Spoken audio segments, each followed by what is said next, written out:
बिस्मिल्लाहिर्रहमानिर्रहीम। नाज़रीन अस्सलाम वालेकुम, मैं हूँ इमरान वसीम। नाज़रीन, इस प्रोग्राम में जो ख़बरें आपके साथ हम शेयर करने जा रहे हैं, उनमें से चंद बड़ी ख़बरों की जो हेडलाइंस हैं, जो टाइटल्स हैं, उनका मैंने थंबनेल पे ज़िक्र किया है। लेकिन इसके अलावा हमारे प्रोग्राम में कुछ दीगर अहम ख़बरें भी शामिल हैं, उनकी तफसीलात भी आपकी खिदमत में पेश करेंगे। लेकिन नाज़रीन, हमारे जो वीलॉग की ख़बरें हैं, उनसे गुफ्तगू का आगाज़ करने से पहले जो सियासत के ऐवानों में, जो अदालती हलकों में, जो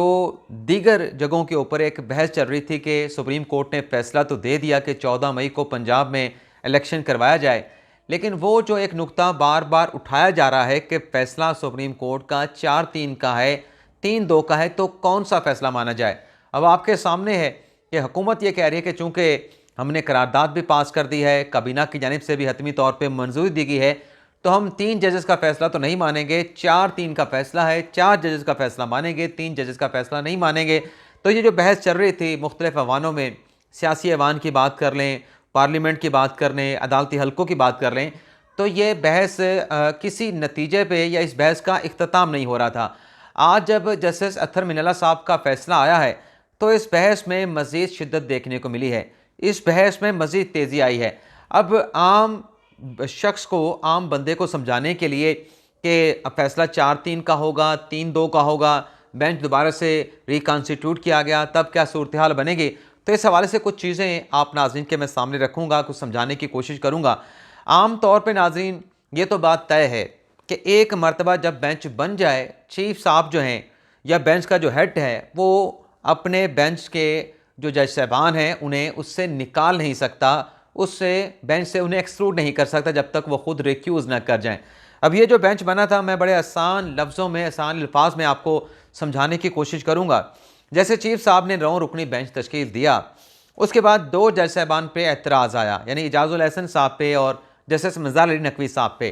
तो इन दोनों जजेस के ऊपर ना सिर्फ सियासी जमातों के वकला ने, नून लीग ने, पीपल्स पार्टी ने, मौलाना फजल रहमान की जमात ने आके एहतजाज किया, ऑडियो वीडियो लीक का जिक्र किया, और जो बेंच था 9 रुकनी, उस बेंच के 2 अरकान की जानिब से भी इन ऑडियो वीडियो लीक्स के ऊपर शदीद तशवीश का इजहार किया गया और यह कहा गया कि इस ऑडियो के ऊपर, जिसमें टारगेट किया गया सुप्रीम कोर्ट ऑफ पाकिस्तान के एक मुअज़्ज़ज़ जज को, मज़ार अली नकवी को, उस ऑडियो के बाद हमारे जहन में तशवीश पाई जाती है और इदारे की तरफ से, सुप्रीम कोर्ट की तरफ से, सुप्रीम जुडिशल काउंसिल की तरफ से इस ऑडियो के ऊपर कोई रिस्पांस, कोई स्टांस या इसकी तरदीद तक जारी नहीं की गई। तो एतराज़ बेंच के अंदर से भी आया, बेंच के बाहर से जो सामने खड़े लिटिगेंट थे, जो अदालत से फैसला लेने के लिए आए थे या अदालत के फैसले का इंतज़ार कर रहे थे, अदालत से कोई मुनासिब फैसला चाह रहे थे, उन्होंने भी एतराज़ उठाया। तो जो 2 जज साहबान जब बेंच से निकल गए, जैसे भी निकले, ये बात मौमा है, क्योंकि डॉक्यूमेंट्स के अंदर तो कुछ नहीं लिखा गया कि वो जज साहबान कैसे रिक्यूज़ कर गए, उन्हें बेंच से कैसे निकाल दिया गया। लेकिन चीफ साहब ने जो कमरा अदालत में कहा था कि दोनों मुअज़्ज़ज़ जज साहबान ने, इजाज़ुल एहसन साहब ने और जस्टिस मज़ार अली नकवी साहब ने, इस अदालती कार्रवाई से खुद को एसोसिएट कर लिया है, अलग कर लिया है। तो इसे यही समझा गया कि जज साहबान ने माजरत कर ली है, केस सुनने से इनकार कर दिया है। अब जब 9 रुकनी बेंच बना था, उसमें से 2 जज साहबान को ने खुद को डिसएसोसिएट कर लिया, यानी बेंच टूट गया। 9 रुकनी बेंच जो चीफ साहब ने बनाया था, वो बेंच टूट गया 2 जजेस के डिसएसोसिएट करने के बाद। तो बाकी बचा 7 रुकनी बेंच। अब 9 रुकनी बेंच जाए और बाकी आके 7 रुकनी बेंच बैठे, तो आम बंदा पूछेगा कि भाईजान, ये तो 9 रुकनी बेंच था, ये 7 रुकनी क्यों बन गया। तो बताया जाता है कि बेंच टूटा था, 2 जजेस ने डिसएसोसिएट कर लिया है, बाकी 7 जज साहबान बच गए। उसके बाद 2 जजेस नाज़रीन ऐसे थे जिन्होंने अपने फैसले दे दिए, जिन्होंने पहली समात के ऊपर, क्योंकि ये जज के ऊपर बाइंडिंग नहीं होता कि वो पूरा केस सुने, 5 समातें करें, 10 समातें करें। अगर जज को पहली समात पे मामला समझ आ जाए कि ये पॉलिटिकल मामला है, हाई कोर्ट में पेंडिंग है, हम अगर इसमें इंटरवीन करेंगे तो हमारी अपनी जो सुप्रीम कोर्ट की इम्पार्शियलिटी है, जो ट्रांसपेरेंसी है, उसके ऊपर सवालात भी उठेंगे। और फिर ये ऐसे ही होगा कि जो हाई कोर्ट्स हैं, जिनकी अपनी जुरिस्डिक्शन है, जिनके जज साहबान ने भी आइन को प्रोटेक्ट करने का, उसको डिफेंड करने का, प्रिजर्व करने का हल्फ उठाया है, तो ये तो उनके दायरा अख्तियार में, उनके अख्तियारात में मदाखलत करने के मुतरादिफ होगा। तो 2 जज साहबान पहली समात पे इस नतीजे पे पहुंचे कि हमें इसमें मजीद समात नहीं करनी चाहिए, हमें पीटीआई की दरख्वास्त को, हमें जो सो मोटो प्रोसीडिंग है, उन्हें मुस्तरद कर देना चाहिए, ड्रॉप कर देना चाहिए। तो 2 जज साहबान का फैसला आ गया। अब 2 जज साहबान ने जब फैसला दे दिया, उसके बाद वो बेंच में बैठते हैं, वो बेंच में नहीं बैठते, चीफ साहब उन्हें बेंच का कहते हैं नहीं कहते, लेकिन एक जुडिशल साइड के ऊपर 2 जजमेंट आ गए, 2 जज साहबान की राय आ गई, बाकी बचे 5 जजेस। तो जब बाकी 5 जजेस बच गए, 2 जज साहबान ने फैसला दे दिया, तो वो 5 जजेस को रिकॉन्स्टिट्यूट कर लें, रिकॉन्स्टिट्यूट ना करें, वो जजेस अपना फैसला देंगे। अब 5 जजेस ने फैसला दिया 3-2 के साथ, 2 जजेस का पहले फैसला आ गया, तो प्रेमा फेसाई तो ये 4-3 का फैसला बनता है। लेकिन 3-2 जो कहने वाले लोग हैं, जो कह रहे हैं कि 4-3 का नहीं है, 3-2 का फैसला है, मुझे ये बता दें, 12 साल से सुप्रीम कोर्ट की रिपोर्टिंग कर रहा हूँ, कहीं मैंने नहीं देखा कि सुप्रीम कोर्ट का जज एक फैसला दे, सुप्रीम कोर्ट के जज की एक राय आए और उसे हवा में मौलक कर दिया जाए। होता नाज़रीन ये है कि सुप्रीम कोर्ट का फैसला आता है, उस फैसले में जो मिनॉरिटी व्यू वाले जजेस होते हैं उनका फैसला कहा जाता है कि ये अक्सरियती फैसला है, और जो अकलीती जज साहबान होते हैं जिनका मिनॉरिटी व्यू होता है वो कहा जाता है कि उन्होंने इख्तलाफ किया है। अब यहाँ पे 2 जज साहबान का फैसला है और जो 5 जजेस ने फैसला दिया है वो तो चलें 3-2 का हो गया। मुझे कोई ये जवाब बता दे जो 3-2 का फैसला दे रहा है कि इन जज साहबान के फैसलों को कहाँ लेके जाना है, ये फैसले कहाँ पे रखे जाएंगे। क्योंकि तरीकाकार तो ये है कि इन जजेस के फैसलों को किसी फैसले के साथ, किसी दूसरे फैसले के साथ आप अटैच करेंगे। ये मतलब जैसे एक फैसला आया 21वीं तरमीम के हवाले से, उसमें 17 जजेस बैठे, 17 में से कुछ 4-5 जजमेंट्स आई, उन 4-5 जजमेंट्स को जोड़ के एक जजमेंट बना के भाई इतने जजेस ने ये फैसला दिया है, 21वीं तरमीम के हक में दिया है, इतने जजेस ने 21वीं तरमीम के खिलाफ फैसला दिया, तो वो फैसले जोड़े गए। जिसने इख्तलाफ किया, जिसका मिनॉरिटी व्यू था, क्योंकि वो तमाम फैसले काउंट करके एक मजमूई फैसला बना था, उसमें कोई ये नहीं था कि 17 जजेस में से 3 ने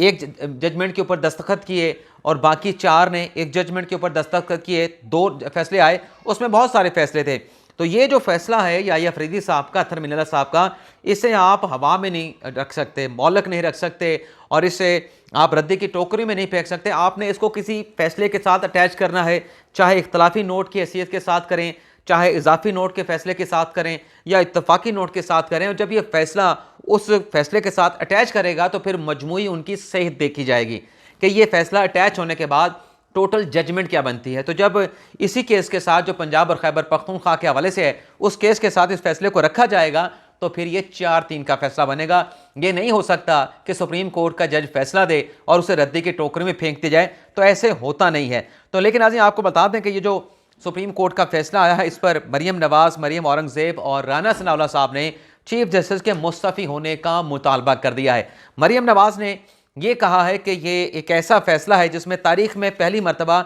चीफ जस्टिस के ऊपर एक ऐसे मिसकंडक्ट का इल्ज़ाम लगाया गया है, अख्तियारात का गलत इस्तेमाल किया गया, माजी में ऐसी सूरत हाल नहीं बनी। मरियम नवाज ने कहा है कि इस फैसले से और इस केस की प्रोसीडिंग से साबित हो गया कि चीफ जस्टिस बंदयाल का जो झुकाव है वो पाकिस्तान तहरीक इंसाफ की तरफ है, और सुप्रीम कोर्ट के नामवर जजेस ने यह कह दिया है, बल्कि चीफ जस्टिस के कंडक्ट के ऊपर एतराज़ात उठा दिए हैं, सवालात उठा दिए हैं, तो फिर इसके बाद तो चीफ जस्टिस को मुस्तफ़ी होना चाहिए। यही बात राना सनाउल्लाह ने की, यही बात मरियम नवाज ने की। अब मुस्तफ़ी होने का मतलब क्या है कि चीफ साहब जो है वो स्टेप डाउन कर जाएँ, इस्तीफ़ा दे दें अपने ओहदे से, और उसके बाद जस्टिस काजी फायसा नए चीफ जस्टिस ऑफ पाकिस्तान बन जाएं। लेकिन क्या ऐसा होगा, ये फ़िलहाल कुछ नहीं कहा जा सकता। लेकिन एक चीज़ जो कोर्ट की जा रही है, जो बात की जा रही है कि अगर जो कानून है आर्टिकल 184(3) के इख्तियारात को रेगुलेट करने वाला, वो मुजवज़ा कानून जब कानून बन जाएगा, सदर साहब दस्तखत ना करें एक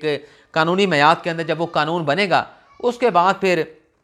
चीफ साहब के पास अख्तियारात सो मोटो के हवाले से बड़े महदूद रह जाएंगे, क्योंकि उस कानून के बाद फिर 3 रुकनी कमेटी होगी जिसमें चीफ साहब के साथ जो हैं वो काजी फायसा साहब होंगे, सरदार तारिक मसूद साहब होंगे। तो सो मोटो की प्रोसीडिंग को इनिशिएट करने के लिए फिर मेजॉरिटी राय दरकार होगी, मेजॉरिटी फैसला दरकार होगा। चीफ साहब होंगे, काजी फायसा होंगे, सरदार तारिक मसूद होंगे, तो 2 जो ओपिनियन आएंगी वही फिर सो मोटो के हवाले से प्रोसीडिंग हो सकेगी, नहीं हो सकेगी, तो फिर चीफ साहब के पास स्पेस कम रह जाएगी। इन हालात में जब नया कानून बन जाएगा तो फिर लोग ये कह रहे हैं, लोगों की ये राय है, कानूनी माहिरीन की, आइनी माहिरीन की राय है कि चीफ साहब के लिए फिर मामलात को आगे चलाना मुश्किल हो जाएगा, और फिर ऐसी सूरत हाल बन जाएगी कि चीफ साहब को जो है वो गालिबन मुस्तफ़ी होना पड़े। लेकिन ये कहा जा रहा है, लेकिन इसे हतमी तौर पे कुछ नहीं कहा जा सकता। इसके अलावा नाज़रीन एक और बड़ी अहम खबर है, वो नाज़रीन ये है, बल्कि इसी पंजाब के इलेक्शन के हवाले से आप ये देखें कि जब PTI की पंजाब के हवाले से इलेक्शन की दरख्वास्त आई तो चंद घंटों के अंदर, बल्कि चंद मिनटों के अंदर वो दरख्वास्त रजिस्टर हुई। कल भी हमने बात की,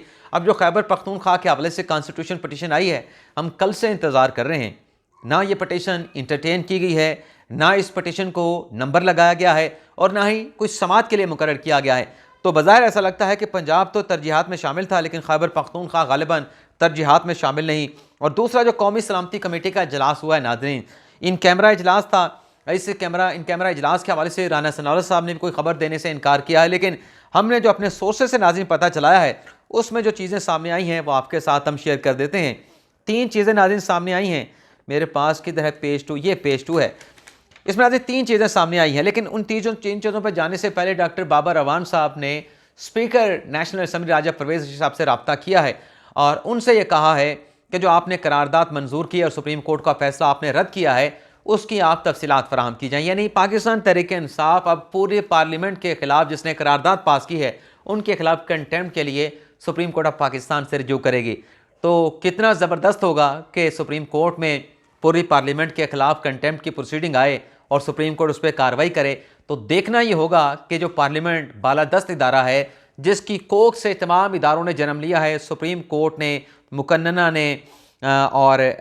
एग्जेक्टिव ने, तो फिर क्या सूरत हाल बनेगी ये बड़ी जो है वो देखने के लायक होगी। लेकिन जो कौमी सलामती कमेटी का नाज़रीन इजलास हुआ है उसमें 3 चीज़ें बड़ी अहम हैं और उन 3 चीज़ों में एक चीज़ ऐसी है जिसमें साबिक वज़ीर आज़म इमरान खान को चार्जशीट कर दिया गया है।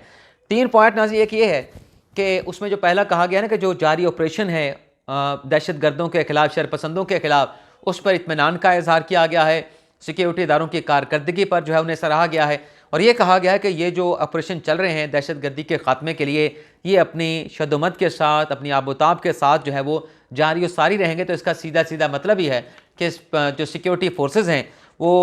दहशत गर्दी को कर्ब करने में, उसके ख़ात्मे में मसरूफ़ हैं, तो लिहाजा इलेक्शन में तो नफरी नहीं दी जा सकती। और दूसरा जो कहा गया कि ये जो जहरीला प्रोपोगंडा कौमी सलामती के इदारों के खिलाफ किया जा रहा है इसकी मजम्मत की गई है और इसके पर किसी किस्म का समझौता ना करने का फैसला किया गया। तो ये प्रोपोगंडा कहाँ से चलता है कि जज साहबान की तस्वीरों के ऊपर जूते कौन मारता है, कौन ये कहता है कि जज भी गद्दार हैं, जनरल भी गद्दार हैं, फौज भी गद्दार हैं, किसने कंपेन चलाई, आप उसका खुद अंदाज़ा लगा सकते हैं। जब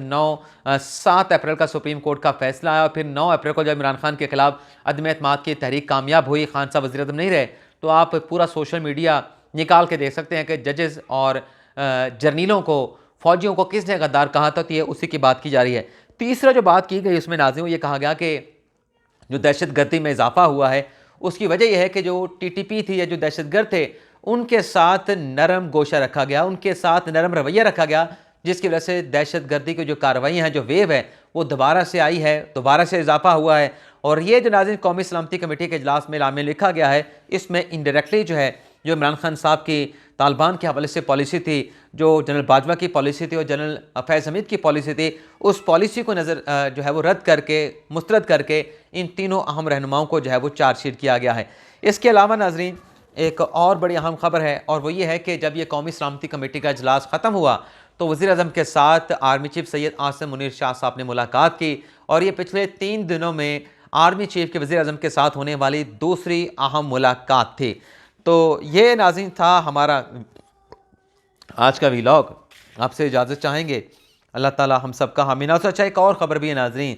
मुस्लिम नवाज़ में से जो सेनेटर हैं मुशाहिद हुसैन सैयद साहब, उन्होंने कहा है कि हुकूमत जो है पाकिस्तान तहरीक इंसाफ के साथ मुज़ाकरात करे, मुज़ाकरात के टेबल पे बैठे, रूल्स ऑफ गेम तय किया जाए, मुशावरत की जाए और इलेक्शन की तारीख के ऊपर बात की जाए और लड़ाई से गुरेज किया जाए। अब मुशाहिद हुसैन सैयद साहब ने ये मशवरा मुस्लिम नवाज़ को दे दिया है, लेकिन शहर इक़्तिदार में ये बातें चल रही हैं कि ये जो अभी पाकिस्तान तहरीक इंसाफ ही मुज़ाकरात की बात करने लगी है कि हम मुज़ाकरात के लिए तैयार हैं, हमारे साथ मुज़ाकरात किए जाएँ, तो ये कहीं ना कहीं फसे पर्दा कोई बातचीत का सिलसिला शुरू हुआ है। तो इस वजह से ये मुज़ाकरात की और